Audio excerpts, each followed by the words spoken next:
চন্দ্রের সহাবস্থানকে মূলত আমরা বলি জীবযোগ। যদি কখনো কোনো জাতক জাতিকার জন্মছকে বিশেষ ক্ষেত্রে যদি জীবযোগের সৃষ্টি করে, সেই জাতক জাতিকা কিন্তু সাফল্য আসে তার জীবনে। অর্থাৎ যদি তার চতুর্থভাবে জীবযোগের সৃষ্টি করে, সেই জাতক জাতিকা জীবনে উচ্চশিক্ষা পায়।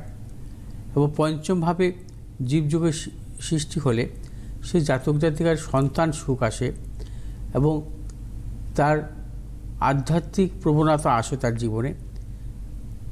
এবং নবমভাবে যদি জীবযোগের সৃষ্টি করে, তার জীবনে নানাবিধ ভাগ্যের উন্নতি ঘটে।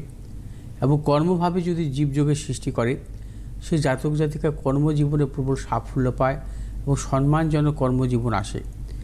এবং একাদশভাবে যদি জীবযোগের সৃষ্টি হয়, সেই জাতক জাতিকা প্রবল অর্থনৈতিক সাফল্য আসে তার জীবনে।